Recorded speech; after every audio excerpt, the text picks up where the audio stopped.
Olá, estamos no fim da tarde, que a Isabel disse que é a hora melhor que tem para passar os e-mails, não passar de manhã, o pessoal está voltando para casa. Os e-mails não, desculpe, os vídeos, aqui no meu canal. Então, neste momento, na quarta-feira, dia 5 de fevereiro de 2020, eu quero mandar um abraço para o Mauro Crisóstomo, pai do meu amigo Luiz Vassalo, São Paulino, tricolor, furioso com aquele juiz lá que aprontou uma lambança danada.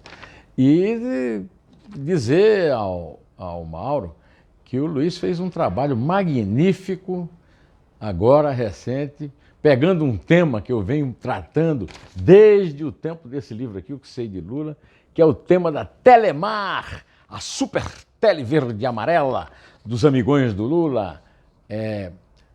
Sérgio Andrade, da Andrade Gutierrez, e Carlinhos Gereissati, irmão do Tasso, dono da La Fonte.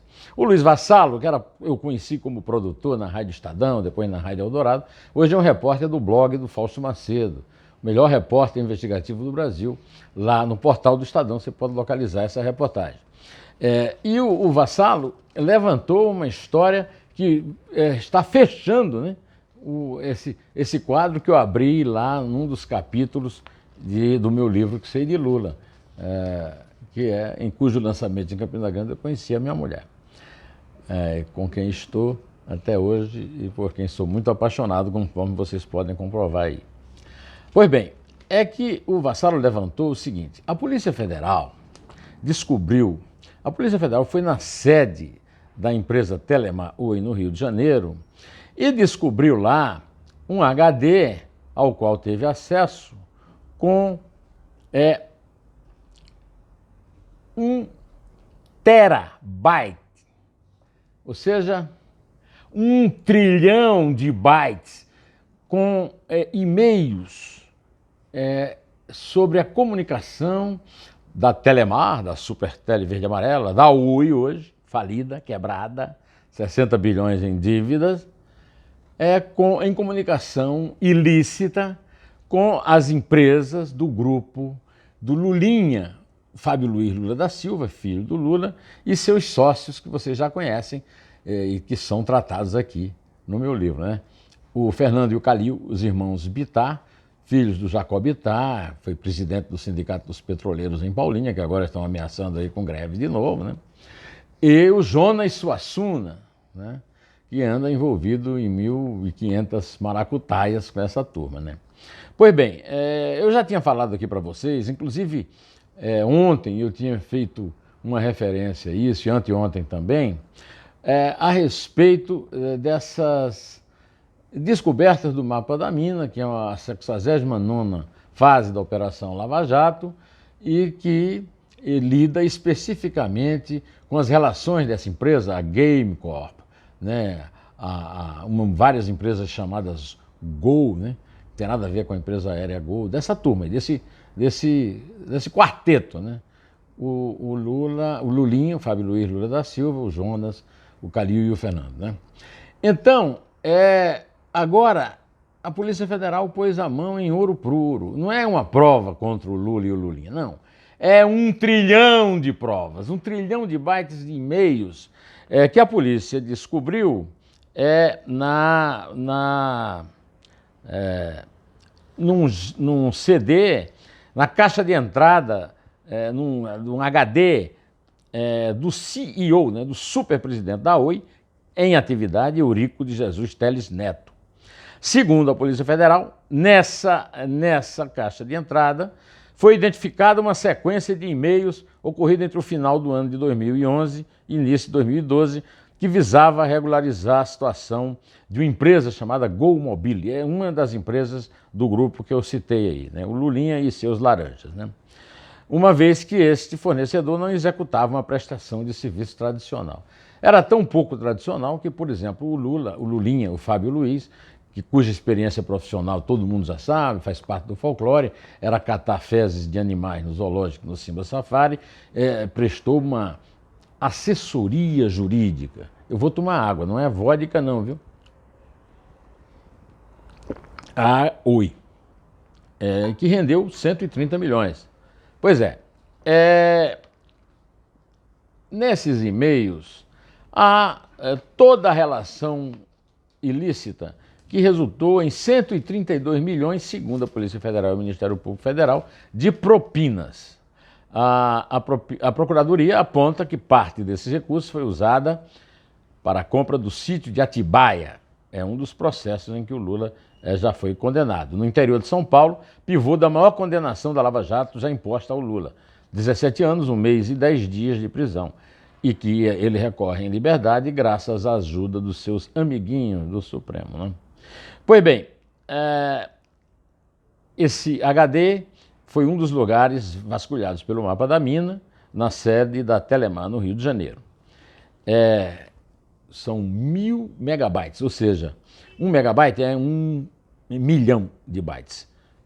1000 megabytes, que é 1 gigabyte, é 1 bilhão.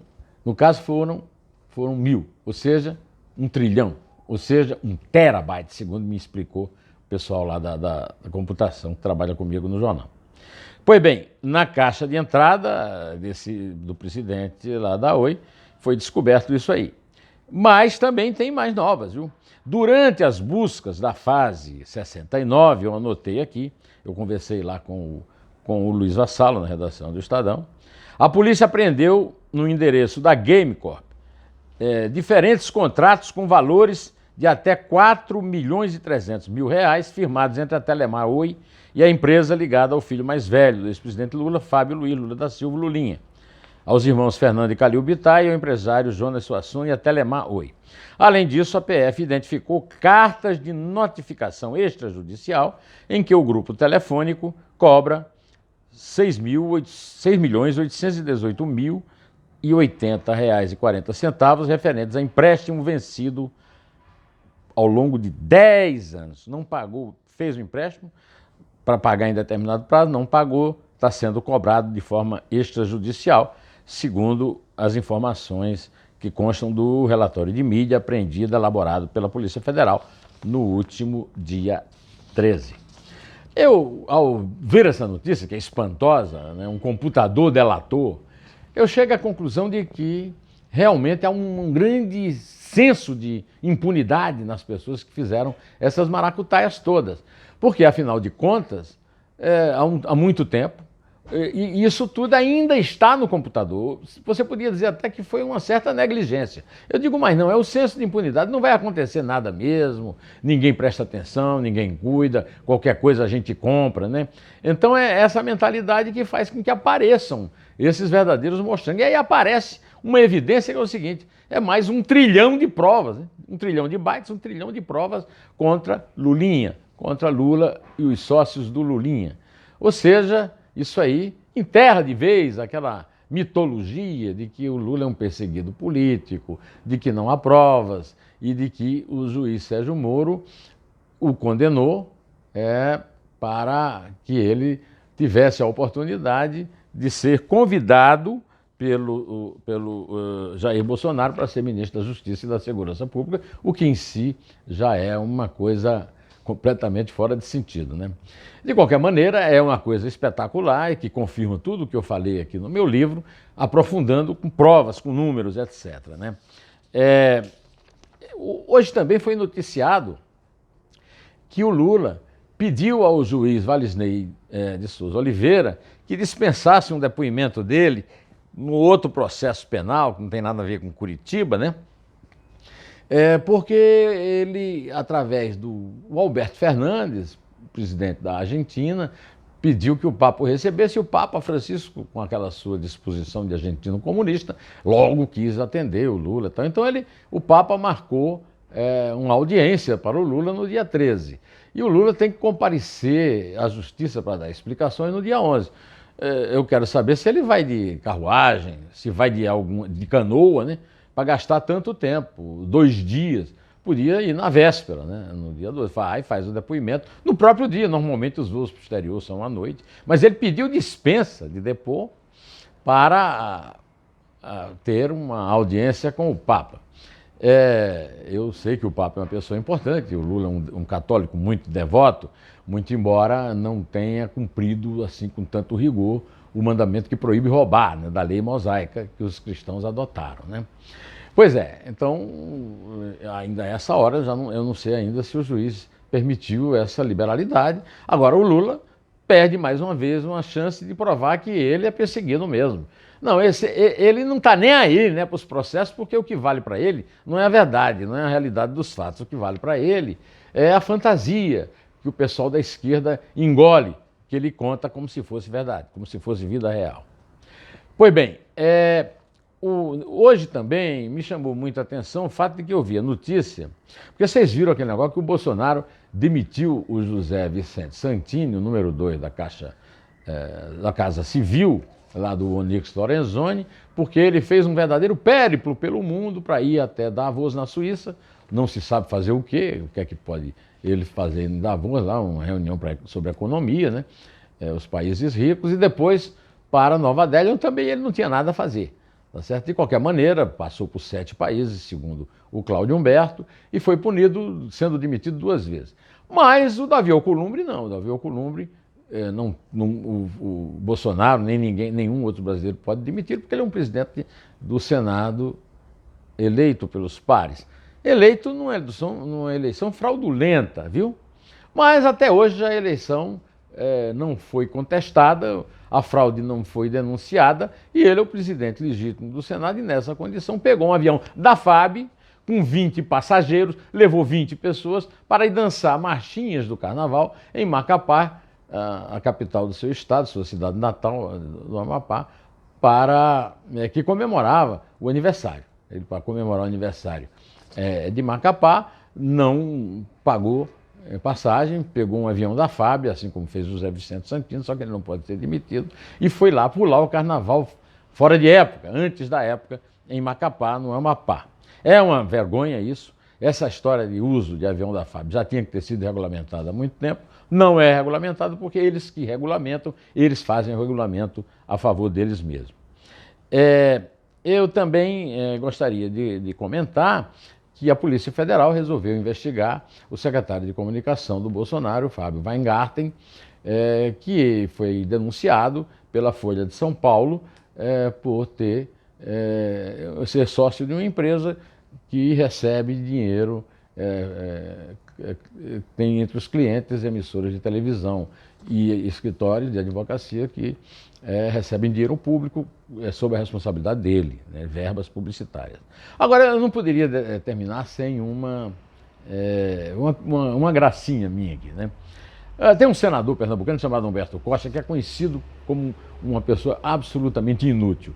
Nunca fez nada que prestasse na vida. A única contribuição que ele fez para o serviço público foi fazer parte daquele grupo dos vampiros. Ele roubava no dinheiro da saúde, né? Completamente denunciado, mas está aí. Senador da República, líder do PT. Pois bem, ele fez uma crítica, por escrito, ao Abraham Weintraub. O Abraham Weintraub cometeu a estupidez de chamar Kafka, o grande escritor tcheco, de Kafta, que é uma cepipe árabe. E aí o Humberto Costa, que é conhecido em Pernambuco por um apelido que eu não posso lhe contar, mas eu posso lhe dar uma dica, ele é conhecido como um certo, é isso aí, escatológico. Então sabe o que ele fez? Ele esculhambou o Abraham Weintraub e disse o seguinte: ele não sabe, por exemplo, que não é Kafta, que é o nome de um grande filósofo. Filósofo! Um certo.